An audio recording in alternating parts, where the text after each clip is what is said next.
ಸ್ತೋತ್ರ ಕರ್ತನೆ, ಸ್ತೋತ್ರಪ್ಪ. ನಮ್ಮನ್ನು ಬಹಳ ಪ್ರೀತಿ ಮಾಡಿ ಈ ದಿವಸ ನಿನ್ನ ವಾಕ್ಯವನ್ನು ನಾವು ಕೇಳುವಂತೆ ನಮಗೆ ಕೃಪೆ ಕೊಟ್ಟಂತೆ ಭಾಗ್ಯಕ್ಕಾಗಿ ಕೋಟಿ ಕೋಟಿ ಸ್ತೋತ್ರ ರಾಜ.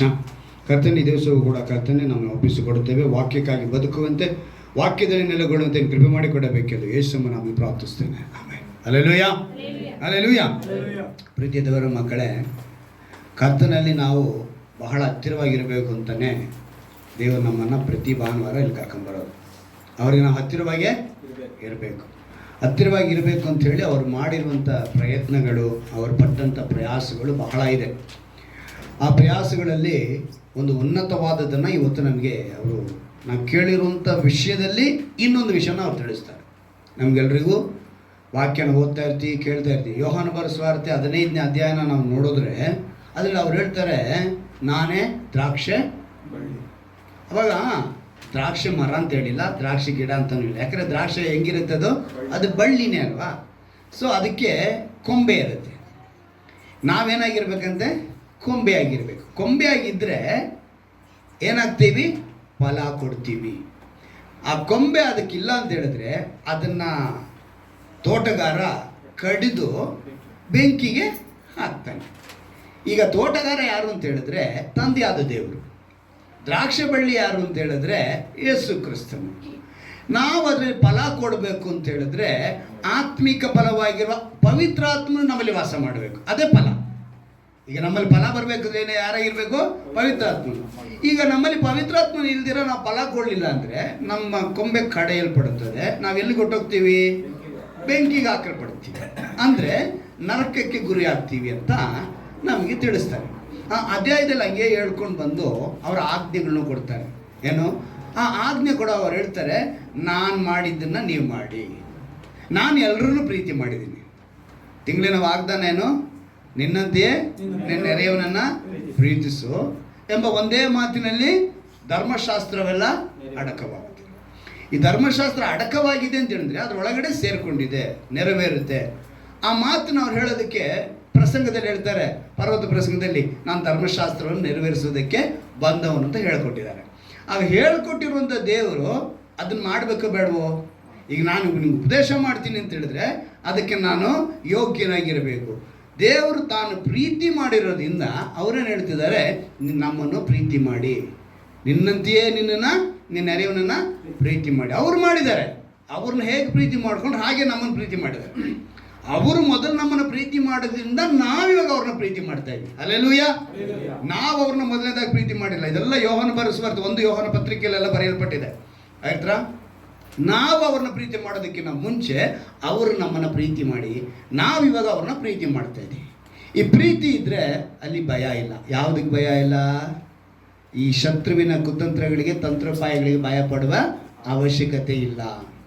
ಆ ರೀತಿಯಾಗಿ ನಮ್ಮನ್ನು ಈಗ ಆ ಪ್ರೀತಿನ ಕೇಳ್ತಾರಲ್ಲ, ನಿಜಮೈನದಿ ಬಿಡುವನಿದಿ ಯಾರ್ದೋ, ಯೇಸು ಕ್ರಿಸ್ತನ ಪ್ರೀತಿ ಅಲ್ವಾ. ಬಿಡಲಾರ್ದಂಥ, ಯಾರೂ ಮಾಡಲಾರ್ದಂಥ ಒಂದು ಪ್ರೀತಿ. ನಾವು ಹಾಡು ಹೇಳ್ತೀವಲ್ಲ, ಚಿರಕಾಲ ಸ್ನೇಹಿತನ ಅಲ್ವಾ. ಯಾವಾಗಲೂ ಇರುವಂಥ ಶಾಶ್ವತವಾದ ಸ್ನೇಹ. ಫ್ರೆಂಡ್ಶಿಪ್ಪಿಗೆ ಬಹಳ ಬೆಲೆ ಕೊಡ್ತೀವಿ ನಾವು ಅಲ್ವಾ. ಫ್ರೆಂಡ್ಶಿಪ್ ಅಂದ್ರೇ ಅದಕ್ಕಿಂತ ದೇವರ ಆತ್ಮಹತ್ಯನ ಬರೆಸಿರೋದು. ಫ್ರೆಂಡ್ಶಿಪ್ ಅನ್ನೋದು ಉನ್ನತಕ್ಕೂ ತಗೊಂಡೋಗುತ್ತೆ, ಮಾತಾಡೋಕ್ಕೂ ತಗೊಂಡೋಗುತ್ತೆ. ಸೊ ನಮ್ಗೆ ಈ ಫ್ರೆಂಡ್ಶಿಪ್ ಅನ್ನೋದು ಬಹಳ ಮುಖ್ಯ. ಯೋಚನೆ ಮಾಡಿದ್ರು, ಸೊ ನಾನು ನಿಮ್ಗೇನಾಗಿರ್ತೀನಿ ಅಲ್ವಾ. ಯೋಹಾನ ಬರೆದ ಸುವಾರ್ತೆ 15ನೇ ಅಧ್ಯಾಯ 13ನೇ ವಾಕ್ಯ ಓದಿ. ಯೋಹಾನ ಬರೆದ ಸುವಾರ್ತೆ 15ನೇ ಅಧ್ಯಾಯ 13ನೇ ವಾಕ್ಯ.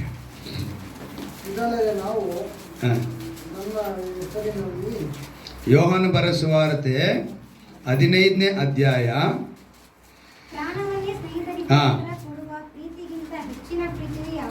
ಸಾಕು. ಏನಂತೆ? ಪ್ರಾಣವನ್ನೇ, ಎಷ್ಟು ಅದ್ಭುತವಾಗಿ ಹೇಳ್ತಾರೆ ನೋಡಿ. ಪ್ರಾಣವನ್ನೇ ಸ್ನೇಹಿತರಿಗೋಸ್ಕರ ಕೊಡುವ ಪ್ರೀತಿಗಿಂತ ಹೆಚ್ಚಿನ ಪ್ರೀತಿಯು ಯಾವುದೂ ಇಲ್ಲ. ಈಗ ಲೋಕದಲ್ಲಿ ಎಷ್ಟೋ ಪ್ರೀತಿ ಇದೆ, ಆದರೆ ಪ್ರಾಣ ಕೊಡುವಷ್ಟು ಪ್ರೀತಿ ಇದೆಯಾ ಇಲ್ಲ ಅಂತ ನನಗೆ ಗೊತ್ತಿಲ್ಲ. ಆದರೆ ಇಲ್ಲಿ ಯೇಸು ಕ್ರಿಸ್ತನು ಏನಂತ ಹೇಳ್ತಾರೆ, ನಾನು ನಿಮಗೆ ಪ್ರೀತಿ ಮಾಡಿ ಅಂತ ಹೇಳಿದ್ರೆ ನಾನು ಅದನ್ನು ಮಾಡಿದ್ದೀನಿ. ಹೇಗೆ ಮಾಡಿದ್ದೀನಿ? ನಿಮಗೋಸ್ಕರ ಪ್ರಾಣವನ್ನೇ ಕೊಟ್ಟಿದ್ದೀನಿ. ಹಲ್ಲೆಲೂಯಾ. ಈ ಸ್ನೇಹ ಬೆಳೆಸೋದಕ್ಕೆ, ಈ ಮನುಷ್ಯರ ಸ್ನೇಹ ಬೆಳೆಸೋದಕ್ಕೆ ಅವ್ರೇನ್ ಮಾಡಿದಾರಂತೆ? ಪ್ರಾಣವನ್ನ ಕೊಟ್ಟಿದ್ದಾರೆ. ಈಗ ಅವ್ರು ಹೇಳ್ತಾರೆ ನೋಡಿ, ನಾನು ಕೊಡುವೆ ಆಜ್ಞೆ ಆಗಿದೆ, ಪ್ರಾಣವನ್ನೇ ಸ್ನೇಹಿತರಿಗೋಸ್ಕರ ಕೊಡುವ ಪ್ರೀತಿಗಿಂತ ಹೆಚ್ಚಿನ ಪ್ರೀತಿ ಯಾವುದೂ ಇಲ್ಲ. ನಾನು ನಿಮಗೆ ಕೊಟ್ಟ ಆಜ್ಞೆಗಳಿಗೆ ಸರಿಯಾಗಿ ನೀವು ನಡೆದರೆ ನೀವು ನನ್ನ. ಈಗ ನಾವು ಅವ್ರ ಫ್ರೆಂಡ್ ಆಗಬೇಕು. ಈಗ ಅವ್ರು ನಮ್ಮ ಫ್ರೆಂಡ್ ಆಗಿದ್ದಾರೆ. ಈಗ ನಾವೇನಾಗಬೇಕು? ಅವ್ರಿಗೆ ಫ್ರೆಂಡ್ ಆಗಬೇಕು, ಸ್ನೇಹಿತರಾಗಬೇಕು, ಗೆಳೆಯನಾಗಬೇಕು, ಗೆಳತಿ ಆಗಬೇಕು. ಈಗ ಸ್ನೇಹಿತರು ಅಂದರೆ ಇಲ್ಲಿ ಲಿಂಗ ಭೇದವಿಲ್ಲ, ಮೇಲು ಫೀಮೇಲ್ ಇಬ್ಬರಿಗೂ ಸೇರಿ ಹೇಳುವಂಥದ್ದು. ಗಂಡಸರಿಗೆ ಮಾತ್ರ ಹೇಳಿದ್ರು, ಹೆಂಗಸರಿಗೆ ಮಾತ್ರ ಅಂತ ಹೇಳೋದು ಅಂತ ಹೇಳಂಗಿಲ್ಲ. ನಾವೆಲ್ಲರೂ ಮನುಷ್ಯ ಆದವನು ಪ್ರತಿಯೊಬ್ಬರು ಏನು ಮಾಡಬೇಕು? ಪ್ರೀತಿ ಮಾಡಬೇಕು. ಈಗ ಅವ್ರನ್ನ ಸ್ನೇಹ ಬೆಳೆಸ್ಕೊಳ್ಬೇಕು ಅಂದರೆ ಇವತ್ತು ಲೋಕದಲ್ಲಿ ಸ್ನೇಹಿತರು ಅಂತ ಹೇಳಿಕೊಂಡು ಹೇಗಿದ್ದಾರೆ ಅನ್ನೋದನ್ನು ಜ್ಞಾನೋಕ್ತಿಗಳಲ್ಲಿ 19ನೇ ಅಧ್ಯಾಯದಲ್ಲಿ ಒಂದು ವಿಷಯನ ದೇವರು ನೆನಪಿಗೆ ತರ್ತಾರೆ. ಜ್ಞಾನೋಕ್ತಿಗಳು 19ನೇ ಅಧ್ಯಾಯ 4ನೇ ವಾಕ್ಯ. ಜ್ಞಾನೋಕ್ತಿಗಳು 10 ಏನಂತೆ? ಭಾಗ್ಯವಂತನಿಗೆ ಬಹುಮಂದಿ ಸ್ನೇಹಿತರು, ಬಡವನಿಗೆ ಇದ್ದ ಸ್ನೇಹಿತನು ಅಗಲುವನು. ಅಲ್ಲಿಗೆ ಭಾಗ್ಯವಂತನು ಅಂದ್ರೆ ಶ್ರೀಮಂತ ಅಂತ ಅರ್ಥ. ಧನವಂತ, ಶ್ರೀಮಂತ ಅಲ್ವಾ? ಅವನಿಗೆ ಏನಂತೆ? ಎಷ್ಟು ಚೆನ್ನಾಗಿ ಹೇಳ್ತಾರೆ ನೋಡಿ, ಬಹುಮಂದಿ ಸ್ನೇಹಿತರು. ನಿನ್ನ ಹತ್ರ ಹಣ ಇತ್ತು ಅಂದ್ರೆ ಹೇಗೆ ನೋಣ ಜೇನಿದ್ದ ಕಡೆ ಸಿಹಿ ಇದ್ದ ಕಡೆ ಇರುತ್ತೋ, ಎಲ್ಲಿ ಸಿಹಿ ಇದ್ದ ಜಾಗದಲ್ಲಿ ಇರುವೆ ಇರುತ್ತೋ ಹಾಗೆ ಹಣವೆಂಬ ಜೇನು ನಿನ್ನ ಹತ್ರ ಇದ್ರೆ ಎಲ್ಲಿರ್ತಾರಂತೆ? ಸುತ್ತಲೂ ನಮ್ಮ ಸ್ನೇಹಿತರು ಇರ್ತಾರಂತೆ. ಆದರೆ ಬಡವನಿಗೆ ಇರೋನು ಕೂಡ ಹೊಟ್ಟೋಗ್ತಾನೆ. ಕಾರಣ ಏನು? ಇವನು ನಮ್ಮ ಹತ್ರ ಏನಾರು ಕಿತ್ಕೊಳ್ತಾನೆ, ನಮ್ಮ ಹತ್ರನೇ ಇನ್ನು ಏನಾರು ಕೇಳ್ತಾನೆ ಅಂತ ಬಡವನ ಹತ್ರ ಇರೋ ಸ್ನೇಹಿತನು ಕೂಡ ಏನು ಮಾಡ್ತಾನೆ? ಹೊಟ್ಟೋಗ್ತಾನೆ ಅಂತ. ಅದಕ್ಕೇ ಇಲ್ಲಿ ಈ ಮಾತನ್ನ ಹೇಳೋದಕ್ಕೆ ನಾವು ಯೋಚನೆ ಮಾಡಬೇಕು. ಬಾಂಬೆನಲ್ಲಿ ಇದು ಸುಮಾರು ವರ್ಷಗಳಿಂದ ನಡೆದಿದ್ದ ವಿಷಯನ ಹೇಳ್ತೀನಿ. ಸೈಕಲ್ ರಿಪೇರಿ ಅಂಗಡಿ ಇಟ್ಟಿದ್ದ ಅವನು. ಏನೋ ಆ ವ್ಯಕ್ತಿ ಆವಾಗೆಲ್ಲ ಲಾಟ್ರಿ ಮಾರೋರಲ್ವ, ಸ್ವಲ್ಪ ದಿವಸದ ಹಿಂದೆ, ಒಂದು ವರ್ಷಗಳಿಂದ ಅಂದ್ಕೊಳ್ಳಿ. ಈಗಲೂ ಕೇರಳದಲ್ಲಿ ಲಾಟ್ರಿ ಇದೆ, ಆಯ್ತಾ? ಈ ಲಾಟ್ರಿನಲ್ಲಿ ಅವನಿಗೆ 2 ಕೋಟಿ ಹೊಡೆದ್ಬಿಡ್ತು. ಎಷ್ಟು ಬಂದ್ಬಿಡ್ತು? 2 ಕೋಟಿ ಬಂದಿದ್ದೆ. ಅವನು ಫುಲ್ ಖುಷಿಯಾಗಿ ಸಂತೋಷವಾಗಿದ್ದಾನೆ. ಈ ನಮ್ಮವ್ರು ಕೇಳಬೇಕಲ್ಲ, ಪ್ರೆಸ್ನವರು ಇಮಿಡಿಯೇಟಾಗಿ ಇವನ, ಯಾಕಂದರೆ ನ್ಯೂಸಲ್ಲಿ ಬಂದ್ಬಿಡುತ್ತೆ, ಪೇಪರ್ನಲ್ಲಿ ಬಂದ್ಬಿಡುತ್ತೆ, ಇಂಥ ವ್ಯಕ್ತಿಗೆ ಇಷ್ಟು ಹಣ ಬಂದೇ ಇಲ್ಲ. ಬಂತು, ನ್ಯೂಸ್ ಬಂದಿದ್ದ ತಕ್ಷಣ ಪೇಪರ್ನವರೆಲ್ಲ ಬಂದ್ಬಿಟ್ರು, ಪ್ರೆಸ್ನವರೆಲ್ಲ ಬಂದರು. ನಿಮ್ಗೆ 2 ಕೋಟಿ ಬಂದಿದೆಯಲ್ಲ, ನೀವು ಇವಾಗ ಈ ಹಣ ತೆಗೆದುಕೊಂಡು ಸಮಾಜಕ್ಕೆ ಏನಂತ ಒಂದು ವಿಷಯನ ತಿಳಿಸ್ತೀರಿ ಅಂತ ಕೇಳಿದ್ರೆ, ಸಮಾಜಕ್ಕೆ ನಾನು ತಿಳಿಸೋದಕ್ಕೆ ಏನು ಬಯಸ್ತೀನಿ ಅಂತ ಹೇಳಿದ್ರೆ, ಈ 2 ಕೋಟಿ ಬಂದಿದ್ದ ನಿಮಿತ್ತ ನನಗೆ 200 ಕುಟುಂಬಗಳು ಸ್ವಂತದವರಿದ್ದಾರೆ ಅಂತ ನನಗೆ ಗೊತ್ತಾಯಿತು ಅಂದಂತೆ. ಎಷ್ಟು? 200 ಕುಟುಂಬ ಸ್ವಂತದವರಿದ್ದಾರೆ ಅಂತ ಇವಾಗಲೇ ಗೊತ್ತಾಗಿದ್ದು ಅನ್ನೋದು. ಅಲ್ಲಿಗೆ ಏನರ್ಥ? ಇಷ್ಟು ದಿವಸ ಅವ್ನು ಸೈಕಲ್ ರಿಪೇರಿ ಮಾಡೋವಾಗ, ಅಂಗಡಿ ಇಟ್ಟಿರುವಾಗ ಯಾರು ಏನು ಮಾಡಲಿಲ್ಲ, ಅಯ್ಯೋ ಅವನ ಹತ್ರ ಹೋದ್ರೆ ಅವ್ನು ನಮ್ಮ ಹತ್ರ 100 ಕೇಳ್ಬೋದು, ಇಲ್ಲ 1000 ಕೇಳ್ಬೋದು ಅಂತೇಳಿ ಒಬ್ಬರು ತಲೆ ಹಾಕಿದವರಲ್ಲ. ಆದರೆ 2 ಕೋಟಿ ಇವನಿಗೆ ಬಂದಿದೆ ಅಂದ ತಕ್ಷಣ ಎಲ್ಲಿಲ್ಲದ ನೆಂಟರಲ್ಲ ಏನಾಗೋದ್ರು ಅವನ ಮನೆ ಬಾಗಿಲ ಹತ್ರ ಇದ್ದಾರಂತೆ. ಅವನು ಅದನ್ನೇ ಹೇಳಿದ್ದು, ಈ 2 ಕೋಟಿ ಬಂದಿದ್ದ ಸಂತೋಷಕ್ಕಿಂತ ಈ ವಿಷಯನ ತಿಳ್ಕೊಂಡಿದ್ದೆ ದೊಡ್ಡ ಸಂತೋಷ ನನಗೆ. ಯಾಕಂತ ಹೇಳಿದ್ರೆ ಇಷ್ಟು ಜನ, 200 ಕುಟುಂಬ, ಒಂದು ಕುಟುಂಬ ಅಲ್ಲ, 200 ಕುಟುಂಬ ನನಗೆ ಸ್ವಂತದವರಿದ್ದಾರೆ ಅಂತ ಇವಾಗಲೇ ಗೊತ್ತು. ಇವತ್ತು ಮನುಷ್ಯನ ಈ ಸಮಾಜದಲ್ಲಿ ಏನಿರೋಂಥ ಸ್ನೇಹಿತರು ಹೆಂಗಿದ್ದಾರೆ ಅಂದರೆ ಹಿಂಗೆ ಇರೋದು. ಹಣ ಇದ್ದರೆ ಬರ್ತಾರೆ, ನೆಂಟರು ಬರ್ತಾರೆ, ಫ್ರೆಂಡು ಬರ್ತಾನೆ. ಅದಕ್ಕೇ ಇಲ್ಲಿ ದೇವರು ನಮಗೆ ಎಚ್ಚರಿಕೆ ಪಡಿಸಿ ಹೇಳ್ತಾರೆ ನೋಡಿ. D.L. ಮೋಡಿ ಒಂದು ಸ್ವಾರ್ಥಿಕರು, ಅವರು ಬರ್ದು ಡೈಲಾಗ್ನ ಸಿನಿಮಾ ಡೈಲಾಗ್ ಹೊಟ್ಟೋಯ್ತು ಅದು. ಅವರೊಂದು ಡೈಲಾಗ್ ಬರೆದಿದ್ರು, ಅವರು ತನ್ನ ಪುಸ್ತಕದಲ್ಲಿ ಬರೀತಾರೆ, tell me about your friend, I will tell about your character. ಈ ಮಾತು ಸಿನಿಮಾ ಡೈಲಾಗ್ ಆಗೋಯ್ತು. ಏನಂತ ಹೇಳ್ತಾರೆ? Tell me about your friend, I will tell about your character. ಅಂದರೆ ನಿನ್ನ ಗೆಳೆಯ ಯಾರೆಂದು ಹೇಳು, ನಾ ಹೇಳುವೆ ನೀ ಯಾರೆಂದು. ಕನ್ನಡದಲ್ಲಿ ಎಷ್ಟು ಚೆನ್ನಾಗಿದೆ ಅಲ್ವಾ? ಇಂಗ್ಲೀಷ್ಗಿಂತ ತುಂಬ ಕನ್ನಡ ಚೆನ್ನಾಗಿದೆ. ಏನಂತ ಹೇಳ್ತಾರೆ? ನಿನ್ನ ಗೆಳೆಯ ಯಾರೆಂದು ಹೇಳು, ನಾ ಹೇಳುವೆ ನೀ ಯಾರೆಂದು. ಅಲ್ಲಿಗೆ ನಮ್ಮ ಫ್ರೆಂಡ್ ಸರ್ಕಲ್ ಇದೆಯಲ್ಲ, ಈ ಸರ್ಕಲ್ನ ನೋಡಿದ್ರೆ ಸಾಕು ನಾವು ಎಂಥವ್ರು ಅಂತ ಹೇಳ್ಬೋದು. ಇನ್ಸ್ಟಾಗ್ರಾಮಲ್ಲಿ ಒಬ್ರು ಬರ್ತಾರೆ, ರಾಹುಲ್ ಅಂತ ಡಾಕ್ಟ್ರು. ಅವರು ತುಂಬ ವಿಷಯಗಳು ಹೇಳ್ತಾರೆ. ನಿನ್ನ ಸ್ನೇಹ ಹೆಂಗಿದೆ ಅಂತೇಳಿ ತಿಳ್ಕೊಳ್ಳೋಕ್ಕೆ ನೀನು ಮುಕ್ಕಾಲು ಪ್ಯಾಂಟ್ ಜೊತೆ ತಿರುಗ್ತಿದ್ಯಾ ಇಲ್ಲ ಫುಲ್ ಪ್ಯಾಂಟಲ್ಲಿ ತಿರುಗ್ತಾ ಇದೆಯಾ ಅಂತ ನೋಡ್ಕೋ, ಅವ್ರು ಹೇಳೋದು. ಅಂದರೆ ಇವತ್ತು ನಮ್ಮ ಸರ್ಕಲ್ನ, ನಮ್ಮನ್ನು ಕ್ಯಾರೆಕ್ಟರ್ನ ತೂಕ ಮಾಡೋದಕ್ಕೆ ನಮ್ಮ ಸುತ್ತಲೂ ಇರುವಂಥ ಮೂಲಕನೇ ನಮ್ಮನ್ನು ಏನು ಮಾಡ್ತಾರೆ, ನಮ್ಮ ತೂಕ ನೋಡ್ತಾರೆ. ನೀನು ಯಾವ ರೀತಿಯಾದ ಸ್ನೇಹ ಬೆಳೆಸಿದ್ಯೋ ಆ ರೀತಿಯಾದ ಕ್ಯಾರೆಕ್ಟರ್ ನಿನ್ನ ಹತ್ರ ಇರುತ್ತೆ ಅಂತಾರೆ. ಅಲ್ಲಿಗೆ ಮುಕ್ಕಾಲು ಪ್ಯಾಂಟ್ ಹಾಕ್ತಾರಲ್ಲ ಕೆಟ್ಟವರು ಅಂತ ಅರ್ಥನಾ? ಹಾಗಲ್ಲ. ಅಂದರೆ ನಮ್ಮ ಸ್ನೇಹದ ಆ ಬೆಳಕು ಹೊರಗಡೆ ಕಾಣಬೇಕು. ಆಗ ಏನಾಗ್ತೀವಿ, ನಾವೆಲ್ಲರ ಮುಂದೆ ಎಷ್ಟೋ ಸೇವಕರಿದ್ದಾರೆ ಮುಕ್ಕಾಲು ಪ್ಯಾಂಟ್ನವರು, ತುಂಬ ಶಾರ್ಟ್ ಕಟ್ಟಿಂಗ್ ಮಾಡಿರೋ ಮುಕ್ಕಾಲು ಏನು ಶಿವಾರ್ಥಿಕರಾಗಿದ್ದಾರೆ. ಒಬ್ಬ ಯವನಸ್ಥದ ತಮಿಳ್ನಾಡವನ್ನೇ, ಅವನು ಸಿಕ್ಕಾಪಟ್ಟೆ ಸೇವೆ ಮಾಡ್ತಾನೆ. ಅವನು ಮುಕ್ಕಾಲು ಪ್ಯಾಂಟ್ ಹಾಕೋದೆ ಆ ಮನುಷ್ಯ, ಹುಡುಗ ಏನೋ ಒಂದು 22-23 ವಯಸ್ಸು ಹುಡುಗನೇ ಅಷ್ಟೇ. ಅವನ ಭಾಷೆ ಕೂಡ ಸ್ಲಮ್ ಭಾಷೆನೇ, ತಮಿಳು. ಎಷ್ಟು ಚೆನ್ನಾಗಿ ಸೇವೆ ಮಾಡ್ತಾನೆ ಅಂದರೆ ಅಷ್ಟು ಚೆನ್ನಾಗಿ ಸೇವೆ ಮಾಡ್ತಾನೆ. ಬೇರೆ ನಾನು ಹೇಳೋಕ್ಕೆ ಬರ್ತೀನಿ ಅಂದರೆ, ನಮ್ಮ ಸುತ್ತಲೂ ಇರುವಂಥ ಫ್ರೆಂಡು. ನಿಮಗೆ ನಾನು ಅಷ್ಟೇ ಸಲ ಹೇಳಿದ್ದೀನಿ, ನಾನು ನನ್ನ ಫ್ರೆಂಡ್ಗೋಸ್ಕರ ಏನು ಮಾಡಿದ್ದೆ ಅಲ್ವಾ? ಫ್ರೆಂಡ್ ಅಂದರೆ ಏನು? ಓಹೋ, ನಮ್ಮಪ್ಪ ಅವನಿಗೇನಂತ ಹೇಳಿದ್ರು, ಏನೋ ನನ್ನ ಮಗನ್ನ ಕುಡುಕನಾಗಿ ಮಾಡ್ತೀಯಾ, ನಿನ್ನಿಂದ ನನ್ನ ಮಗ ಕುಡುಕನಾಗ್ತಾನೆ ಅಂದಿದ ತಕ್ಷಣ ನಾನು ಹೋಗಿ ಏನು ಮಾಡಿಬಿಟ್ಟೆ, ವಿಷ. ಆ ಥರ ಫ್ರೆಂಡ್ಗೋಸ್ಕರ ನಾವೇನು ಮಾಡ್ತೀವಿ. ಆ ರೀತಿಯಾಗಿ ಯೇಸು ಕ್ರಿಸ್ತರು ಏನು ಮಾಡಿದ್ದಾರೆ, ನಮಗೋಸ್ಕರ ತನ್ನ ಪ್ರಾಣವನ್ನೇ ಕೊಟ್ಟಿದ್ದಾರೆ. ಈಗ ಆ ಪ್ರಾಣ ಕೊಟ್ಟಿರೋ ಫ್ರೆಂಡು ನಮ್ಮ ಜೊತೆಗಿದ್ರೆ ಒಂದು 2-3 ವಿಷಯಗಳನ್ನ ನಾನು ತಿಳಿಸ್ತೀನಿ, ಎಷ್ಟು ಒಳ್ಳೆಯದು.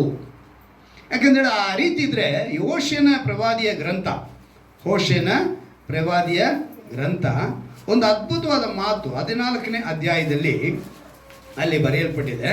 ಹೋಶೇಯನ ಪ್ರವಾದಿಯ ಗ್ರಂಥ 14ನೇ ಅಧ್ಯಾಯ, ಅದು ಕೊನೆಯ ಅಧ್ಯಾಯ ಹೋಶೇಯನಲ್ಲಿ. ಅದರಲ್ಲಿ 4ನೇ ವಾಕ್ಯವನ್ನು ಗಮನಿಸುವಾಗ, ನಾನು ನನ್ನ ಜನರ ಭ್ರಷ್ಟತ್ವವನ್ನು ಪರಿಹರಿಸಿ ಅವರನ್ನು ಮನಪೂರ್ವಕವಾಗಿ ಪ್ರೀತಿಸುವೆನು. ಏನಂತ? ನಾನು ನನ್ನ ಜನರ ಭ್ರಷ್ಟತ್ವವನ್ನು, ನಾನು ಅದಕ್ಕೆ ಹೇಳೋದು ಯಾವಾಗಲೂ ಇಂಗ್ಲೀಷು, ತೆಲುಗು, ಕನ್ನಡ KJV ಇದನ್ನೆಲ್ಲ ಇಟ್ಕೊಂಡು ನೋಡ್ತೀನಿ. ಹಿಂದಿ ಬೈಬಲ್ ಕೂಡ ಈ ನಡುವೆ ನೋಡ್ತೀನಿ. ಏನಂತ ಬರೀತಾರೆ ಟ್ರಾನ್ಸ್ಲೇಷನ್ಗಳು. ತೆಲುಗುನಲ್ಲಿ ಏನು ಬರೆದಿದ್ದಾರೆ ಅಂತ ಹೇಳಿದ್ರೆ, ಈ ಭ್ರಷ್ಟತ್ವ ಅನ್ನೋ ಜಾಗದಲ್ಲಿ ವಿಶ್ವಾಸಘಾತುಕರು. ಏನಂತೆ? ವಿಶ್ವಾಸಘಾತುಕರು. KJV ಬೈಬಿನಲ್ಲೇ ಹಿಂಜರಿಯುವಿಕೆ, ಇಂಗ್ಲೀಷ್ನಲ್ಲಿ ಕೂಡ ಈ ಹಿಂಜರಿಯುವಿಕೆ ಪದನೇ ಬರೆದಿದ್ದಾರೆ. ಯಾರು ಅಂದರೆ ಹಿಂದಟ್ಟಿ ಹೋಗಿದ್ದಾರೆ, ದೇವರಿಂದ ದೂರ ಹೋಗಿದ್ದಾರೆ ಅನ್ನೋ ಪದನ ಬರೆದಿದ್ದಾರೆ. ಇಲ್ಲಿ ನಮ್ಮ BSI ಬೈಬಲ್ನಲ್ಲಿ ಭ್ರಷ್ಟತ್ವ ಅಂತ ಬರೆಯಲ್ಪಟ್ಟಿದೆ. ಈಗ ನಾವಿಲ್ಲಿ ಗಮನಿಸಬೇಕು, ದೇವರು ತನ್ನ ಮಾತನ್ನು ಹೇಗೆ ಅಲ್ಲಿ ಇನ್ನೊಂದು ಪ್ರೀತಿಸುವನು ಅಂತ ಬರೆಯಲ್ಪಟ್ಟಿದೆಯಲ್ಲ, ತೆಲುಗಿನಲ್ಲಿ ಸ್ನೇಹಿತನು ಅಂತ ಬರೆಯಲ್ಪಟ್ಟಿದೆ. ಏನಂತ ಬರೆಯಲ್ಪಟ್ಟಿದೆ? ಸ್ನೇಹಿತನು ಅಂದರೆ ನಾನು ಸ್ನೇಹನ ಮಾಡ್ತೀನಿ. ಇಲ್ಲಿ ಪ್ರೀತಿಸುವನು ಅಂತ ಬರೆಯಲ್ಪಟ್ಟಿದೆ. ಈಗ ನಾವು ಯೇಸು ನಮಗೆ ಫ್ರೆಂಡ್ ಆದರೆ ಮೊದಲನೇದಾಗಿ ವಿಶ್ವಾಸಘಾತುಕರು ಅಂದರೆ ಭ್ರಷ್ಟತ್ವ ಅಂದರೆ ಏನು ಅರ್ಥ ಮಾಡ್ಕೋಬೇಕಲ್ವಾ?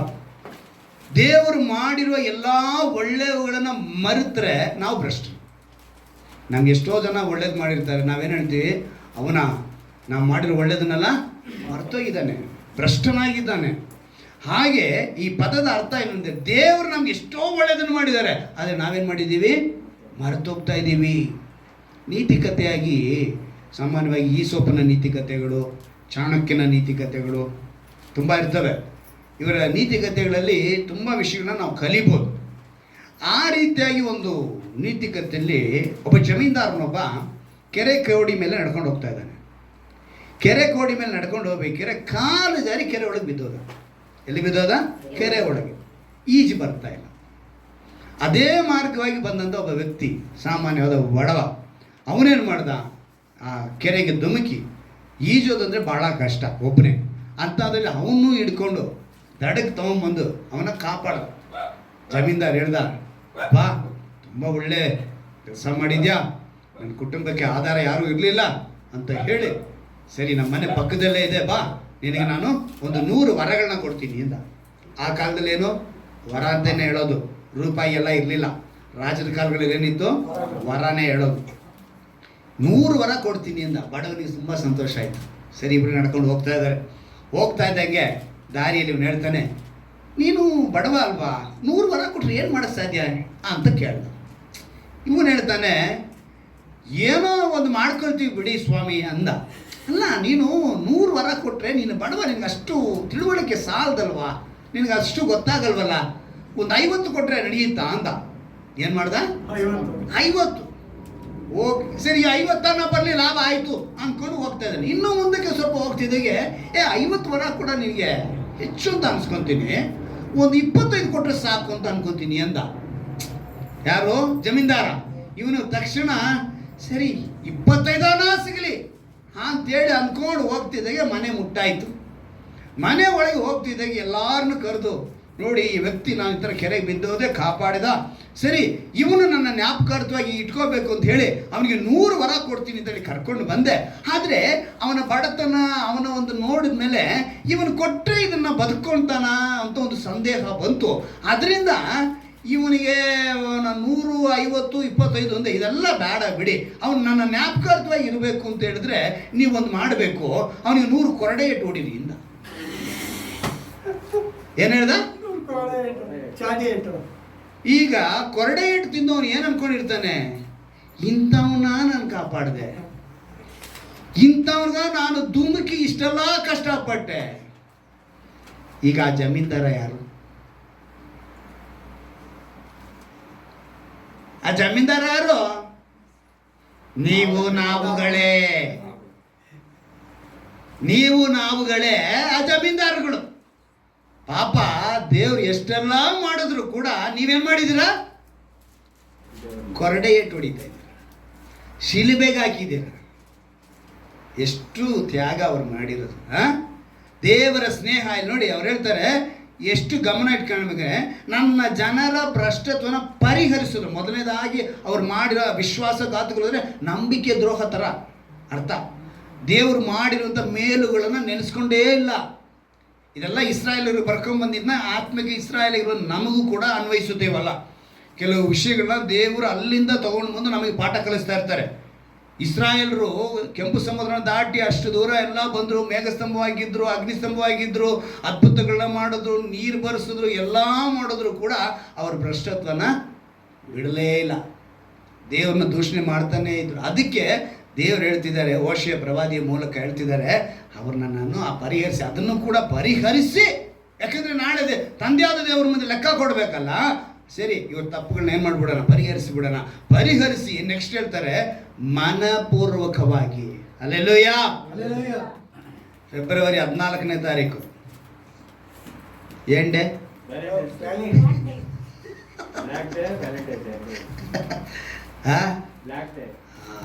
ಎಷ್ಟು ಜನ ಪ್ರೀತಿ ಪ್ರೀತಿ ಅಂತೇಳಿ ಅಲ್ವಾ? ಅಂದರೆ ಇವತ್ತು ಮನುಷ್ಯ ಲೋಕದ ಪ್ರೀತಿಗಾಗಿ ತವಕ ಮಾಡುತ್ತಾನೆ, ದೇವರ ಪ್ರೀತಿಗೆ, ಆ ಸ್ನೇಹಕ್ಕೆ ಯಾರು? ಹಾಗಾದರೆ ಫ್ರೆಂಡ್ಶಿಪ್ಪು ನಾಳೆ ರಿಲೇಷನ್ಶಿಪ್ ಬೇರೆ ಆಗ್ತದೆ. ಇವತ್ತು ಫ್ರೆಂಡು, ನಾಳೆ ಲವರು. ಹೀಗೆ ಇವತ್ತಿನ ಪ್ರಪಂಚ ಓಡ್ತಾ ಇರೋದು. ಆದರೆ ಇಲ್ಲಿ ಯೇಸು ಕ್ರಿಸ್ತನು ನಮಗೆ ಹೇಳ್ತಿದ್ದಾರೆ, ಪ್ರಾಣವನ್ನೇ ತನ್ನ ಸ್ನೇಹಿತನಿಗೋಸ್ಕರ ಕೊಟ್ಟಿದ್ದಾರೆ. ಪ್ರಾಣ ಕೊಟ್ಟು ತನ್ನ ಪ್ರೀತಿನ ನಿರೂಪಿಸಿದ್ದಾರೆ. ಅವರು ನಿಜ ಅಂತ ಮಾಡಿದ್ದಾರೆ. ಆ ಒಂದು ವಿಷಯನ ನಾವು ತಿಳ್ಕೋಬೇಕು. ಅದಕ್ಕೆ ಹೇಳ್ತಾರೆ, ಮನಪೂರ್ವಕವಾಗಿ ಪ್ರೀತಿಸು, ನನ್ನ ಕೋಪವು ಅವರ ಕಡೆಯಿಂದ ತೊಲಗಿ ಹೋಯಿತು. ಕೋಪನೇ ಅಂದರೆ ನೀವು ದೇವರ ಸ್ನೇಹನ ಬೆಳೆಸಿದ್ರೆ, ದೇವರು ನಿಮಗೆ ಫ್ರೆಂಡ್ ಆದರೆ ನಿಮ್ಮ ಭ್ರಷ್ಟತ್ವವನ್ನು ಪರಿಹರಿಸ್ತಾರೆ ಮೊದಲನೇದಾಗಿ. ಎರಡನೇದಾಗಿ ಮನಪೂರ್ವಕವಾಗಿ ನಿಮ್ಮನ್ನು ಪ್ರೀತಿ ಮಾಡ್ತಾರೆ. ಹಲ್ಲೆಲೂಯಾ.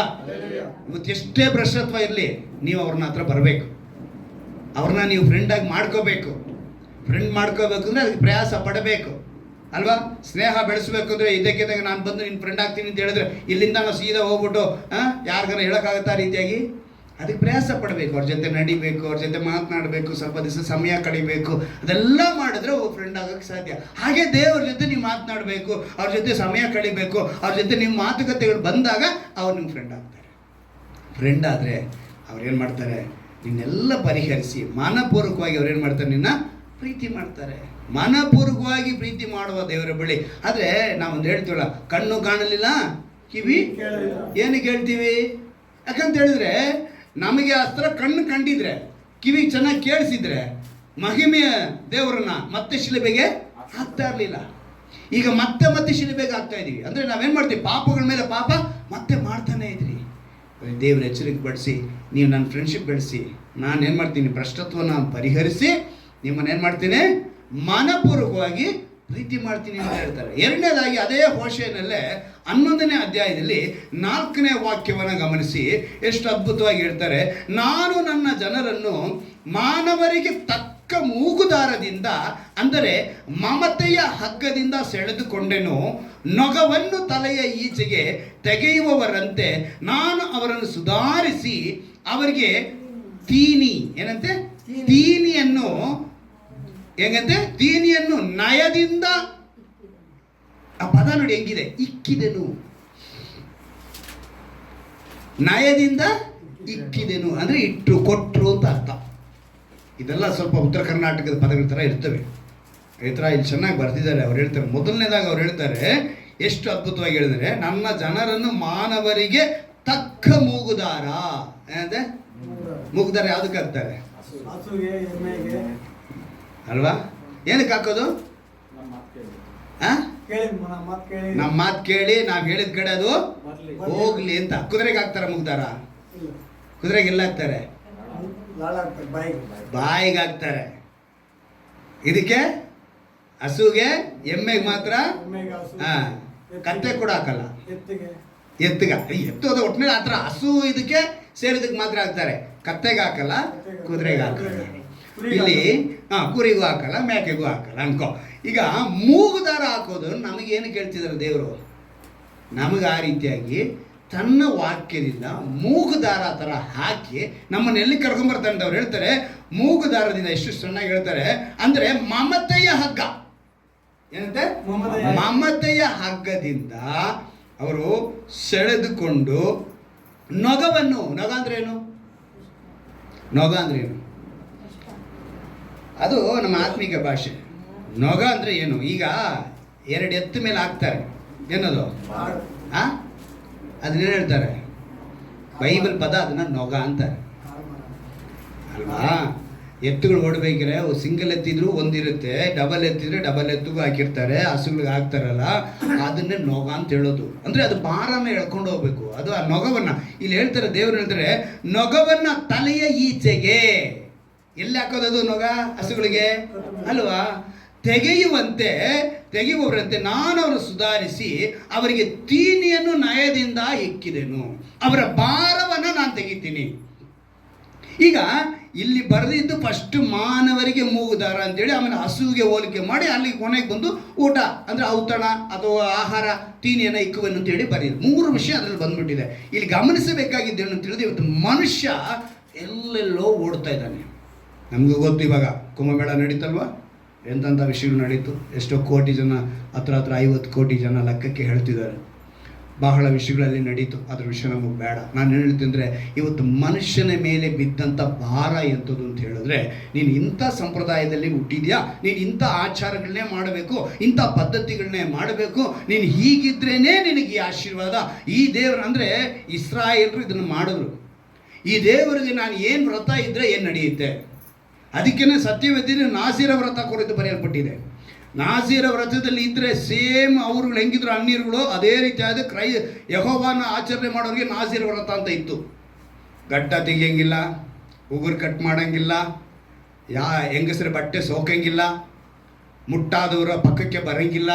ಇದೆಲ್ಲ ಅದರಲ್ಲಿ ಲಿಸ್ಟಲ್ಲಿ ಬರುತ್ತೆ. ನಾಸೀರ ವ್ರತದಲ್ಲಿ ಸತ್ತೋಗಿದ್ದನ್ನ ತಿನ್ನೋ ಹಾಗಿಲ್ಲ. ಸಿಂಸೋನವನು ಏನು ಮಾಡ್ದ? ಸತ್ತೋಗಿರೋದ್ರೊಳಗಡೆ ಜೇನು ಕಿತ್ತಿ ತಿಂದ್ಬಿಟ್ಟ. ನಾಸೀರ ವ್ರತ ಇರೋನು ಅದನ್ನು ಮಾಡೋಂಗಿಲ್ಲ. ಇದೆಲ್ಲ ಅದರಲ್ಲಿ ಬರುತ್ತೆ. ಹಾಗೆಯೇ ಅವರೆಲ್ಲ ಏನಾಗೋದ್ರು ಆ ಆಚಾರ ಪದ್ಧತಿ ಇರ್ತಾರೆ. ಇವತ್ತು ಮನುಷ್ಯರ ಮೇಲೆ ಬಿದ್ದಂಥ ಭಾರ, ಈ ದೇವರಿಗೆ ನಾನು ಈ ರೀತಿಯಾಗಿ ಬೆಳಿಗ್ಗೆ 4 ಗಂಟೆಗೆಲ್ಲ ಎದ್ದು ನಾನು ಮಡಿ ಇಟ್ಟು ಹೋಗಬೇಕು, ನಾನು ಈ ದೇವರಿಗೆ ಈ ರೀತಿಯಾಗಿ ಅರಕೆ ಮಾಡ್ಕೊಂಡು ಈ ರೀತಿಯಾಗಿ ಹೋಗಬೇಕು, ಈ ರೀತಿಯಾದ ನೈವೇದ್ಯಗಳನ್ನ ಮಾಡಿದ್ರೆ ನಾನು ಆ ದೇವರು ನನಗೆ ಒಲಿಯುವುದು, ಈ ರೀತಿಯಾದ ಪೂಜೆ ಮಾಡಿದ್ರೆ ನನಗೆ ಈ ದೇವರು ನನಗೆ ದರ್ಶನ ಕೊಡೋದು. ನಾನು ದರ್ಶನಕ್ಕೋಸ್ಕರ ಇವತ್ತು ಕಾಲ್ನಡಿಗೆಯಲ್ಲಿ ಹೋಗ್ತಾ ಇದ್ದೀನಿ, ನನ್ನ ಭಕ್ತಿನ ತೋರಿಸೋದಕ್ಕೋಸ್ಕರ ನಾನು ಈ ಥರ ಹೋಗೋದಿನಿ. ನನ್ನ ಫ್ರೆಂಡ್ ಒಬ್ಬ ಇದ್ದಾನೆ, ಬಾಲಮುರುಗನ್ ಅಂತ, ನಾನು ಫಾರ್ಚುನೇಟಲ್ಲಿದ್ದಾಗ ಕೆಲಸ ಮಾಡಿದಾಗ ಜೊತೆಗಿದ್ದ. ಇವತ್ತಿಗೂ ನನ್ನ ಟಚಲ್ಲಿ ಇದ್ದಾನೆ, ಅಂದರೆ ವಾಟ್ಸಪ್ಪಲ್ಲಿ ಮಾತ್ರ. ಅವನು ಮಾಡೋಂಥ ಅವನ ಭಕ್ತಿ ನೋಡಿದ್ರೆ ನನಗೆ ಆ ಭಕ್ತಿಗೆ ನಾನು ಚಿರಋಣಿ, ತಲೆಬಾಗ್ತೀನಿ ಅವನ ಭಕ್ತಿಗೆ. ಆದರೆ ಅವನ ನಂಬಿಕೆಯನ್ನು ನೋಡಿದಾಗ ದುಃಖ ಪಡ್ತೀನಿ. ಅವನಿಗೋಸ್ಕರ ಪ್ರೇಯರ್ ಮಾಡ್ತೀನಿ. ಅವನು ಇಲ್ಲಿ ತಿವಿತಾನೆ, ಇಷ್ಟು ಉದ್ದ ಇದೆ, ತೆಗೆದುಬಿಡ್ತಾನೆ ಇಲ್ಲಿಗೆ, ಆಯ್ತಾ? ಈ ಬೆನ್ನ ಮೇಲೆ 6 ಉಕ್ಕು, ಈ ಕಡೆ 3 ಈ ಕಡೆ 3, 6 ಉಕ್ಕು ಹಾಕಿ ತೇರಿಡಿತಾನೆ. ಎಂಥ ಒಂದು ಅವನ ಭಕ್ತಿ ನೋಡಿದ್ರೆ ನನಗೆ ಅವನ ಭಕ್ತಿ ನನಗೆ ಮೆಚ್ಕೋತೀನಿ, ಆದರೆ ಅವನ ನಂಬಿಕೆಯನ್ನು ನೋಡಿ ದುಃಖ ಪಡ್ತೀನಿ. ಇವತ್ತು ಅನೇಕರು ಆ ರೀತಿಯಾಗಿದ್ದಾರೆ, ಯಾವುದಾದ್ರ ಮೇಲೂ ನಡೀತಾ ಇದ್ದಾರೆ, ಚಪ್ಪಲಿ ಇಲ್ದಿರ ಕಾಲ್ನಡಿಗೆಯಲ್ಲಿ ಹೋಗ್ತಾರೆ. ಎಷ್ಟೋ ಜನ ತಿರುದಿಗೆ ಅಂತ ಜಾಗಕ್ಕೆಲ್ಲ ಕಾಲ್ನಡಿಗೆಯಲ್ಲಿ ಹೋಗ್ತಾರೆ, ಎಲ್ಲರಿಗೂ ಕಾಲ್ನಡಿಗೆಯಲ್ಲಿ ಹೋಗ್ತಾರೆ. ಅವರ ನಂಬಿಕೆ ನೋಡಿದ್ರೆ ನಾವೇನು ಅನ್ಕೋಬೇಕು? ಚಿರಋಣಿಯಾಗಿರ್ಬೇಕು. ಆ ನಂಬಿಕೆ ನಾವು ಏನಿಲ್ಲ, ಆ ಪ್ರೀತಿ ನಮಗೆ ಇಲ್ಲ. ನಾವು ಹೆಂಗಿದ್ದೀವಿ ಅಂದರೆ ನಮಗೋಸ್ಕರ ಪ್ರಾಣ ಕೊಟ್ಟ ದೇವ್ರಿಗೆ, ಆ ಫ್ರೆಂಡ್ಗೆ ನಾವು ನೀತಿಯಾಗಿಲ್ಲ. ಈಗ ಇಲ್ಲಿ ಹೇಳ್ತಾ ಇರೋದೇನು ಗೊತ್ತಾ? ಅದನ್ನು ತೆಗೆದಾಕ್ತೀನಿ, ಅದನ್ನು ತೆಗೆದಾಕಿ. ದೇವ್ರು ಏನು ಹೇಳಿದ್ದು ಗೊತ್ತಾ? ನಾನು ನಮ್ಮ ಬ್ಯಾನರಲ್ಲಿ ಇದೆಯಲ್ಲ, ಎಲೆ ಕಷ್ಟಪಡುವವರೇ, ಹೊರೆ ಹೊತ್ತವರೇ, ನೀವೆಲ್ಲರೂ ನನ್ನ ಬಳಿಗೆ ಬನ್ನಿರಿ, ನಾನು ನಿಮಗೆ. ನಮ್ಮ ದೇವರು ಹೇಳ್ತಾರೆ ಹೊರೆನ ನಾನು ಇಳಿಸ್ತೀನಿ ಅಂತಾರೆ. ಅನುದಿನ ನಮ್ಮ ಭಾರವನ್ನು ಹೊರುವಂಥ ದೇವರು ನಮ್ಮ ದೇವರಾಗಿದ್ದಾರೆ. ಆದರೆ ಇವತ್ತು ಲೋಕದಲ್ಲಿ ಎಂಥ ಒಂದು ಭಾರನ ಹೊತ್ಕೊಂಡು ಪ್ರಪಂಚದಲ್ಲಿ ದೇವರಿಗೋಸ್ಕರ ಆರಂಭ ಕಾಲದಿಂದ ಇವತ್ತಿನವರೆಗೂ ದೇವರ ವಿಷಯದಲ್ಲಿ ನಡೆದಿರುವಂಥ ಯುದ್ಧಕ್ಕಿಂತ ಬೇರೊಂದು ಯುದ್ಧವೇ ಇಲ್ಲ. ಚೆನ್ನಾಗಿ ತಿಳ್ಕೊಳ್ಳಿ, ದೇವರ ವಿಷಯದಲ್ಲಿ ಅದು ಅಮೇರಿಕ ಆಗಿರ್ಬೋದು, ಇಂಗ್ಲೆಂಡ್ ಆಗಿರ್ಬೋದು, ಯಾವುದೇ ಆಗಿರ್ಬೋದು, ರಷ್ಯಾ ಆಗಿರ್ಬೋದು, ಪಾಕಿಸ್ತಾನ ಆಗಿರ್ಬೋದು, ಇಂಡಿಯಾ ಆಗಿರ್ಬೋದು, ದೇವರ ವಿಷಯದಲ್ಲಿ ನಡೆದಂಥ ಯುದ್ಧಕ್ಕಿಂತ ಬೇರೊಂದು ಯುದ್ಧವೇ ಇಲ್ಲ. ಇವತ್ತಿಗೂ ನಡೆಯೋದು ಯುದ್ಧ ಇದಕ್ಕೆ, ದೇವರ ವಿಷಯದಲ್ಲೇ. ಈ ದೇವರ ವಿಷಯದಲ್ಲಿ ಅವತ್ತಿಂದ ಇವತ್ತು ನೋಡಿ, ಅದಕ್ಕಿಂತ ದಶಾಜ್ಞೆ ಕೊಡುವಾಗಲೇ ನನಗೆ ಸಲ್ಲತಕ್ಕ ಗೌರವವನ್ನು ಬೇರೆಯವನಿಗೆ ನಾನು ಸಲ್ಲಗೊಡಿಸಲು ಅಂತ ಮಾತು ಏನು ಕೊಟ್ಟಿದ್ದಾರೆ ಅಂತ ಹೇಳಿದ್ರೆ, ದೇವರಿಗೆ ಕೊಡಬೇಕಾದ ಗೌರವನ ಅವ್ರಿಗೆ ಕೊಡಲೇಬೇಕು. ಹೊಸ ಒಡಂಬಡಿಕೆ ಕಾಲಕ್ಕೆ ಬಂದಾಗ ಯೇಸು ಕ್ರಿಸ್ತನು ಯಾವ ರೀತಿಯಾಗಿ ತಮ್ಮ ಒಂದು ಪ್ರೀತಿನ ತೋರಿಸೋಕ್ಕೆ ಒಂದು ಗೆಳೆಯನಾಗಿ ಅವ್ರ ಪ್ರಾಣನ ಕೊಟ್ಟು ನಮ್ಮನ್ನು ಕಾಪಾಡ, ಆ ಒಂದು ವೈರಾಗ್ಯ ನಮಗೂ ಬರಬೇಕು. ಅಲ್ಲೇಲೂಯಾ. ದೇವರಿಗಾಗಿ ನಾವು ವೈರಾಗ್ಯವಾಗಿ ಅಂದರೆ ಮೂಗುದಾರ ಅಂದರೆ ಪ್ರೀತಿಯಿಂದ ನಮ್ಮನ್ನು ಹೆಳೆದು ನಮ್ಮನ್ನು ಹೇಳ್ಕೊಂಬರ್ತಾನೆ, ನಿಜ ಕರ್ಕೊಂಬರ್ತಾನೆ. ನಿಮಗೆಲ್ಲರಿಗೂ ಗೊತ್ತಿದೆಯಲ್ಲೋ, ಮಂಗಳೂರಲ್ಲಿ ಇದ್ದಂಥ ಪಂಡಿತ ರಮಾಬಾಯಿ ಅವ್ರ ಬಗ್ಗೆ ಎಷ್ಟು ತಿಳ್ಕೊಂಡಿದ್ದು ಗೊತ್ತಿಲ್ಲ. ಅವರು ಬ್ರಾಹ್ಮಣ ಕುಟುಂಬಕ್ಕೆ ಸೇರಿದವರು. 12 ವಯಸ್ಸಿಗೆ 18,000 ಶ್ಲೋಕವನ್ನು ಹೇಳಿದಂಥ, ರೆಕಾರ್ಡ್ ಮಾಡಿದಂಥ, ಅವರಿಗೆ ಅದಕ್ಕೇ ಆ ಬಿರುದು ಕೊಟ್ಟಿದ್ದು. ಡಾಕ್ಟ್ರೇಟ್ ಪದವಿಗೆ ಈಕ್ವಲ್ಲು ಪಂಡಿತ. ಒಬ್ಬರನ್ನ ಪಂಡಿತ ಅಂತ ಹೇಳಬೇಕು ಅಂತ ಹೇಳಿದ್ರೆ ಡಾಕ್ಟ್ರೇಟ್ ಪದವಿ ಥರ ಅದು. ಆ ರೀತಿಯಾಗಿ 12 ವಯಸ್ಸಿಗೆ ಎಷ್ಟು ಕಲ್ತರು ಅವರು? 18,000 ಶ್ಲೋಕವನ್ನು ಕಲಿತಂಥವರು ಪಂಡಿತ ರಮಾಬಾಯಿ. ಅಂಥವ್ರಿಗೆ ಒಂದು ಸಮಾಧಾನ ಸಿಗದೇ ಇರುವಾಗ ಅದೇ ಮಂಗಳೂರಲ್ಲಿ ಅವ್ರು ಇದ್ದಿದ್ದು. ಮಂಗಳೂರಲ್ಲಿ ಮಿಷನರಿಗಳು ಹೋದರು. ಅವ್ರು ಹೇಳ್ತಿದ್ದಾರೆ, ನಿಜವಾದ ದೇವರು ಇವರು, ಇವರೇ ಲೋಕಕ್ಕೆ ಬೆಳಕು, ಇವರೇ ಮನುಷ್ಯನಿಗೋಸ್ಕರ ಪ್ರಾಣ ಕೊಟ್ಟಂಥವರು ಅಂತ ಎಲ್ಲ ಹೇಳುವಾಗ ಇವರಿಗೆ ರಿಯಲೈಸ್ ಆಯ್ತಂತೆ. ಏನಂತೆ, ಅರೆ ನಾವು ಇಷ್ಟು ದಿವಸ ಹುಡುಕ್ತಾ ಇರೋದು ಇದನ್ನೇ ಅಲ್ವಾ, ನಮಗೆ ಇನ್ನು ನಮ್ಮ ಒಂದು ಪುಸ್ತಕದಲ್ಲಿ ಎಲ್ಲೂ ಸಿಗಲಿಲ್ವಲ್ಲ ಅಂಥೇಳಿ ಆವಾಗ ಅವರು ಬೈಬಲ್ನ ಓದೋಕ್ಕೆ ಶುರು ಮಾಡಿ ಕೊನೆಗೆ ಅವರೇನಾದರೂ ದೇವರ ಮಗಳಾಗಿ ಅವ್ರು ಬಂದ ಮೇಲೆ ಈ ದೇವದಾಸಿ ಪದ್ಧತಿಗಳು, ಆಮೇಲೆ ಈ ಬೆಂಕಿಗೆ ಬಿದ್ದಿದ ತಕ್ಷಣ ಗಂಡ ಸತ್ತೋದ್ರೆ ಹೆಂಡ್ತಿನೂ ಬೀಳಬೇಕು ಅನ್ನೋದು, ಸತಿಗಾಮನ ಗಮನ, ಇಂಥ ಪದ್ಧತಿಗಳು ತುಂಬ ವಿಷಯಗಳನ್ನ ಹೋರಾಡಿ ಅವರು ನೋಡಿ. ಮಂಗಳೂರಲ್ಲಿ ಹುಟ್ಟಿದ್ದು, ಅವ್ರು ಸೇವೆ ಮಾಡಿದ ಆಶ್ರಮ ಬಂದ್ಬಿಟ್ಟು ಮಹಾರಾಷ್ಟ್ರ ಪುಣೆ ಅಲ್ಲಿದೆ. ಅವರು ತಗೊಂಡಾಗ 200 ಎಕರೆ ಬರೀ ₹1 ಅಂತೆ. ಎಷ್ಟು? 200 ಎಕರೆ ₹1. ಇವತ್ತಿಗೂ ಆಶ್ರಮ ಇದೆ ಮಹಾರಾಷ್ಟ್ರ ಪುಣೆನಲ್ಲಿ. ಅಂಗವಿಕಲರಿಗೆ ಅವರು ಆಶ್ರಮ ಇಟ್ಟು ನಡೆಸ್ತಾ ಇದ್ದಾರೆ. ಅವರಿಲ್ಲ, ಅವ್ರಿಗೆ ಹೆಸರಲ್ಲಿ ನಡೀತಾ ಇದೆ, ಆ ಆಶ್ರಮ ಇದೆ. ಅಂಥ ಒಂದು ಪಂಡಿತ ರಮಾಬಾಯಿ ಏನು ಮಾಡಿದ್ರು, ಬ್ರಾಹ್ಮಣ ಕುಟುಂಬದಿಂದ ಎಲ್ಲಿಗೆ ಬಂದರು ಅವರು? ದೇವರ ಕಡೆಗೆ. ಮತ್ತು ಕಾರಣ ಏನು? ನಿಜ ಸ್ನೇಹವನ್ನು ಅವರು ಅಳೆದುಕೊಂಡ್ರು. ಅವ್ರು ಹೇಳ್ತಾರೆ ನೋಡಿ, ಪ್ರಕಟಣೆ 3:27 ದೇವರು ಹೇಳಿದ್ರಲ್ಲ, ಇದು ಬಾಗಿಲು ಬಳಿ ತಡ್ತಾ ಇದ್ದೀನಿ, ನಾನು ಬಂದು ನೀವೇನು ಮಾಡ್ತೀನಿ, ಊಟ ಮಾಡ್ತೀನಿ ಅಂತ ಹೇಳಿದ್ರಲ್ಲ. ಏನು ಊಟ ದೇವ್ರು ಮಾಡ್ತಾರೆ ಯೋಚನೆ ಮಾಡಿ. ದೇವ್ರು ಮಾಡೋ ಊಟ ಏನು? ರೋಮಾಪುರದವರಿಗೆ 14ನೇ ಅಧ್ಯಾಯ 17ನೇ ವಾಕ್ಯ ನೋಡಿ. ರೋಮಾಪುರದವರಿಗೆ 14ನೇ ಅಧ್ಯಾಯ 17ನೇ ವಾಕ್ಯ.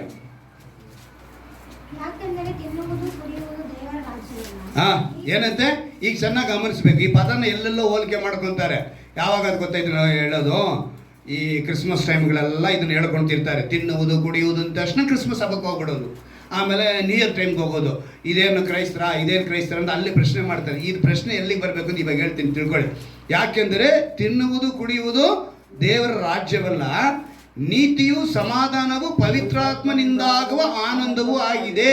ಅಂದರೆ ದೇವರು ಮಾಡುವ ಊಟ ಎಂತಹುದು ಅಂತ ಹೇಳಿದ್ರೆ ಮೊದಲನೆಯ ಒಂದು ಅಂಶ ಅಂದರೆ ಮೊದಲನೆಯ ಊಟ ನೀತಿ. ಏನಂತೆ? ನೀತಿ. ಎರಡನೇದು ಸಮಾಧಾನ. ಮೂರನೇದು ಪವಿತ್ರಾತ್ಮನಿಂದಾಗುವ ಆನಂದ. ಎಷ್ಟು ಅದ್ಭುತವಾಗಿ ಹೇಳ್ತಾರಲ್ಲ ದೇವರು. ಅಂದರೆ ನಾವು ಚೆನ್ನಾಗಿ ತಿಳ್ಕೋಬೇಕು. ನೀತಿ ಸಮಾಧಾನ ಇವತ್ತು ಇಲ್ಲದೆ ಇರೋದ್ರಿಂದ ನಾವು ತುಂಬ ಹೋರಾಡ್ತೀವಿ. ಇವತ್ತು ಮನುಷ್ಯನಿಗೆ ಏನು ಬೇಕಾಗಿದೆ? ಸಮಾಧಾನ ಬೇಕಾಗಿದೆ. ಆ ಸಮಾಧಾನ ಕೊರತೆಯಿಂದ ಮನುಷ್ಯನು ಇವತ್ತು ಓಡಾಡ್ತಿದ್ದಾನೆ, ಅಲ್ಲಲ್ಲಿ ತಿರುಗುತ್ತಿದ್ದಾನೆ, ಎಲ್ಲೆಲ್ಲೋ ಹೋಗ್ತಾನೆ. ಸಮಾಧಾನಕ್ಕೋಸ್ಕರ ಅವನು ತಿರುಗದೇ ಇರುವಂಥ ಸ್ಥಳವೇ ಇಲ್ಲ, ಆ ರೀತಿಯಾಗಿ ತಿರುಗ್ತಾ ಇದ್ದಾನೆ. ಕೆಟ್ಟ ಕುಮಾರನ ಕತೆ ಎಲ್ರಿಗೂ ಗೊತ್ತಾ? ಎಷ್ಟು ಜನಕ್ಕೆ ಗೊತ್ತು ಕೆಟ್ಟ ಕುಮಾರನ ಕತೆ ಅಲ್ವಾ? ಕೊನೆಗೆ ಅವನು ಯಾವ ಸ್ಥಿತಿಗೆ ಬಂದಂತ ಒಂದು ಪಾಯಿಂಟ್ ಹೇಳ್ಬೇಕು, ನಾನು ಟಕ್ ಅಂತ ಹೇಳ್ಬೇಕು. ಯಾವ ಸ್ಥಿತಿಗೆ ಬಂದ? ಆ ಹಂದಿ ತಿನ್ನೋದು ತಮಿಳಿನಲ್ಲಿ ಹೊಟ್ಟು ಅಂತ ಹಾಕಿದ್ದಾರೆ, ಅದರ ಕನ್ನಡದಲ್ಲಿ ಕಾಯಿ ಅಂತ ಹಾಕಿದ್ದಾರೆ. ಆಯ್ತಾ? ಅಂದರೆ ಈಗ ನಮ್ಮ ಈ ಎಣ್ಣೆ ಕಾಯಿ ಎಲ್ಲ ತೆಗೆದು ಆ ಥರ ಒಂದು ಕಾಯಿ ಬರುತ್ತೆ ಹಂದಿಗಳಿಗೆ ಅಂತಲೇ, ಅದನ್ನು ಪುಡಿ ಮಾಡಿ ಅದನ್ನು ಹಾಕ್ತಾರೆ. ಅದನ್ನಾದರೂ ನಾವೇನು ಮಾಡ್ಬಿಡೋಣ, ತಿಂದುಬಿಟ್ಟು ಬದುಕೊಳ್ಳೋಣ ಅಂಥೇಳಿ ಅವನು ಹೋಗ್ತಾನೆ. ಈಗ ಅಲ್ಲಿ ಒಂದು ಸಿಚುವೇಶನ್ ನಾವು ಯೋಚನೆ ಮಾಡೋಣ. ಎರಡು ಸಖತ್ತಾಗಿರೋ ಹಂದಿಗಳು ಏನು ಮಾಡ್ತಿದ್ದಾವೆ? ತಿಂತಾ ಇದ್ದಾವೆ. ಅವುಗಳ ಮಧ್ಯದಲ್ಲಿ ನಾವು ಸಹ ನುಗ್ಗಿ ಅದಾದರೂ ತಿಂದು ಬಿಡೋಣ ಅನ್ನೋ ಮಟ್ಟಿಗೆ ಎಲ್ಲಿಗೆ ಹೋದ ಕೆಟ್ಟ ಕುಮಾರ. ಆಗ ಅವೇನು ಹೇಳಿದ್ವು, ನಾವೇನು ಕಷ್ಟಪಟ್ಟು ತಿಂತಾ ಇದ್ರೆ ಇವನು ಯಾರೋ ಬರ್ತಾನೆ ಅಂತೇಳಿ ಅವೇನು ಮಾಡಿರ್ತವೆ, ಒದೆಗಳು ಒದ್ದಿರ್ತವೆ. ಅವನು ಅಷ್ಟು ಮಟ್ಟಿಗೆ ಹೋದ. ಆದರೆ ಅವನು ಯಾವಾಗ ತನ್ನ ತಂದೆ ಮನೆಗೆ ಹೋಗೋಣ, ಹಿಂದಿರುಗಿ ಹೋಗೋಣ, ಯಾಕಂದರೆ ಏನಂತ ಹೇಳಿದ್ರು ದೇವರು, ತೀನಿಯನ್ನು ಇಕ್ಕುವೆನು. ಯಾವ ತೀನಿ? ನೀತಿ, ಸಮಾಧಾನ, ಪವಿತ್ರಾತ್ಮನಿಂದಾಗುವ ಆನಂದ. ಯಾವಾಗ ದೇವರು ಇದ್ ಕಡೆ ತಿರುಗುನೋ, ತಂದೆ ಅಂತ ತಿರುಗುನೋ, ಶ್ರೇಷ್ಠ ಅಂಗಿಯನ್ನು ಕೊಡಿಸಿದ್ರು. ದೇವರೇನು ಅವ್ರಿಗೆ? ಅವ್ರ ತಂದೆ ಶ್ರೇಷ್ಠ ಅಂಗಿಯನ್ನು ತೊಡಿಸಿ, ಉಂಗುರ ತೊಡಿಸಿ, ಕಾಲಿಗೆ ಜೋಡನ್ನು ತೊಡಿಸಿ, ಮನೆಗೆ ಏನು ಮಾಡಿದ್ರು? ಕೊಬ್ಬಿದ ಪಶುವನ್ನ ಕೊಯ್ಯಿರಿ, ಒಂದು ಔತಣ ಅಲ್ವಾ? ನೀನು ನಾನು ಈ ಸ್ನೇಹನ ಬೆಳೆಸ್ಕೋಬೇಕು. ನೀನು ಅವರ ಹತ್ರ ಬಂದ್ಬಿಟ್ರೆ ನೀತಿ ಎಂಬ ಔತಣ, ಸಮಾಧಾನವೆಂಬ ಔತಣ ನಿನಗೆ ಸಿಗೋದು, ಪವಿತ್ರಾತ್ಮನಿಂದ ಆಗುವ ಔತಣ ಇವು ನಮಗೆ ಸಿಗುತ್ತೆ. ಆ ಸ್ನೇಹನ ನಾವು ಬೆಳೆಸ್ಕೋಬೇಕು. ಕೊನೆಯದಾಗಿ ಜ್ಞಾನೋಕ್ತಿಗಳು 17ನೇ ಅಧ್ಯಾಯ 17ನೇ ವಾಕ್ಯವನ್ನು ನೋಡಿ ನಾವು ಮುಂದೆ ಪ್ರಾರ್ಥನೆ ಮಾಡೋಣ. ಜ್ಞಾನೋಕ್ತಿಗಳು 17ನೇ ಅಧ್ಯಾಯ 17ನೇ ವಾಕ್ಯ. ಎಷ್ಟು ಅದ್ಭುತವಾದ ಮಾತಲ್ಲಿ ಬರೆಯಲ್ಪಟ್ಟಿದೆ ನೋಡಿ. ಜ್ಞಾನೋಕ್ತಿಗಳು 17ನೇ ಅಧ್ಯಾಯ 17ನೇ ವಾಕ್ಯ.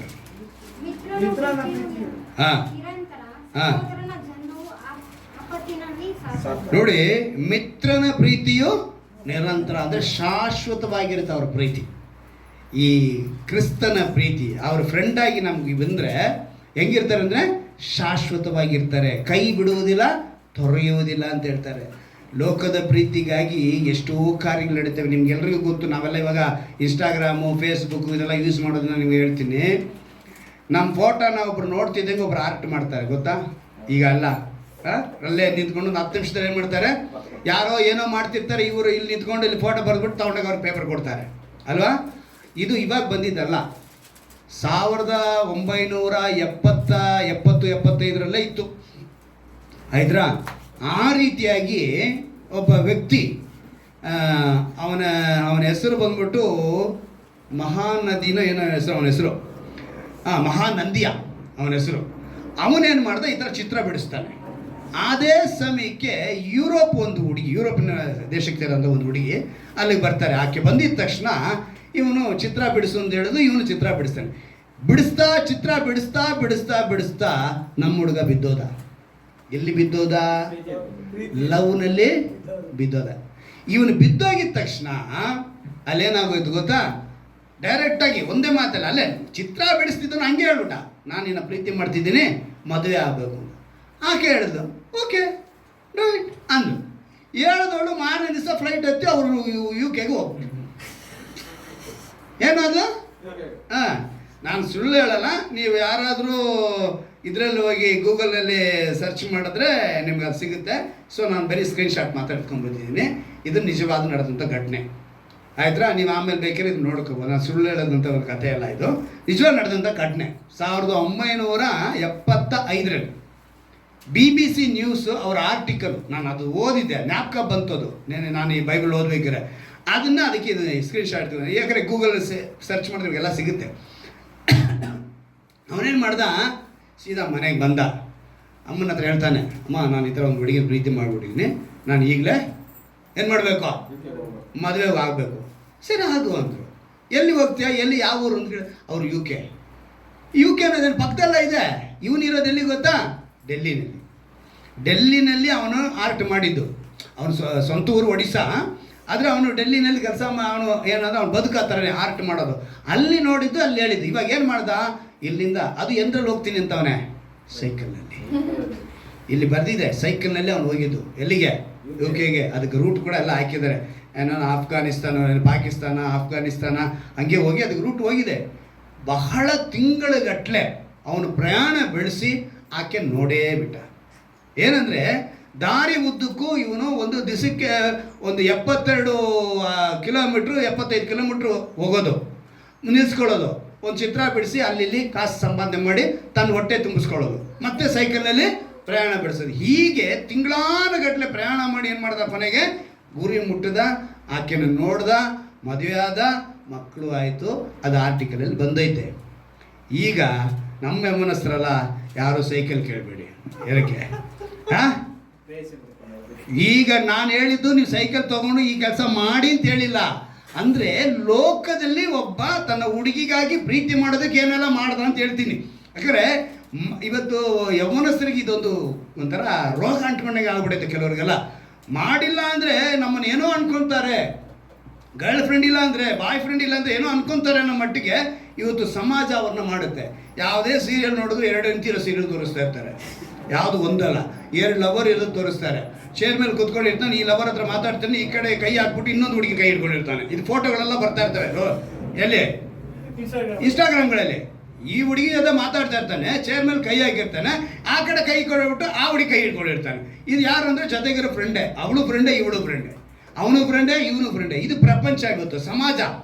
ಆದರೆ ಅಂಥದ್ರಲ್ಲಿ ಬಿದ್ದೋಗ್ಬೇಡಿ. ಅದಕ್ಕೆ ಹೇಳ್ತೀನಿ, ಯಮನಸ್ರು ಯಾವ ಸೈಕಲ್ ತೊಗೊಂಡು ಮತ್ತೆ ಯಾರನ್ನ ಪ್ರಯಾಣ ಬೆಳೆಸ್ಬಿಟ್ಟಿರೋ ಅದೆಲ್ಲ ಮಾಡಿದ್ದು ನಾನು ಹೇಳ್ತಿಲ್ಲ, ಆಯ್ತಾ? ನಾನು ಹೇಳ್ತಿರೋದು ಇಂಥ ಪ್ರೀತಿ. ಈಗ ನಾನು ಹೇಳೋ ಬರೋ ಪಾಯಿಂಟ್ ಏನು ಅಂತ ಹೇಳಿದ್ರೆ, ಇವನು ಡಿಲ್ಲಿಯಿಂದ ಅಲ್ಲಿಗೆ ಹೋಗಿ ಒಬ್ಬ ಮನುಷ್ಯನಾಗಿರೋ ಅಷ್ಟು ತಯಾರು ಮಾಡ್ದ.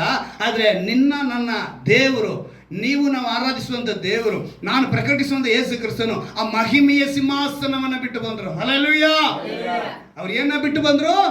ಫ್ರೆಂಡ್ಶಿಪ್ ಮಾಡೋದಕ್ಕೋಸ್ಕರ ಮಹಿಮೆಯ ಸಿಂಹಾಸನವನ್ನು ಬಿಟ್ಟು ಬಂದು ನಮಗೋಸ್ಕರ ಚಾಟೆ ಏಟು ತಿಂದು, ಕೊರಡೆ ಏಟು ತಿಂದು, ಮುಖಕ್ಕೆ ಉಗಿಸಿಕೊಂಡು, ಕೊನೆಗೆ ನಮ್ಮ ಪಾಪಗಳನ್ನೆಲ್ಲ ತಾನೇ ಹೊತ್ತುಕೊಂಡು ಶಿಲುಬೆ ಮೇಲೆ ತನ್ನ ಪ್ರಾಣವನ್ನು ಕೊಟ್ಟು ಇವತ್ತು ನನ್ನ ಸ್ನೇಹನ ಬೆಳೆಸಿದ್ದಾರೆ. ಹಲ್ಲೆಲೂಯಾ! ಆ ಸ್ನೇಹಕ್ಕೆ ನಾವು ತಲೆಬಾಗಬೇಕು. ಇವತ್ತು ನಾವು ಕೇಳೋಣವಾ, ಪ್ರಾಣ ಕೊಟ್ಟ ಸ್ನೇಹಿತನಿಗೆ, ದೇವರೇ ಇನ್ನು ಮುಂದೆ ನಾವು ಕೂಡ ನಿನಗೆ ಒಳ್ಳೆಯ ಸ್ನೇಹಿತರಾಗಿರ್ತೀವಿ ಅಂತೇಳಿ ಎಲ್ಲ ಮೊಣಕಾಲಾಕಿ ನಾವು ಪ್ರಾರ್ಥನೆ ಮಾಡೋಣ. ಇವತ್ತು ನಾವು ಕೇಳಿದ ವಾಕ್ಯದಂತೆ ನಮಗೆ ಪ್ರಾಣ ಕೊಟ್ಟ ಸ್ನೇಹಿತ,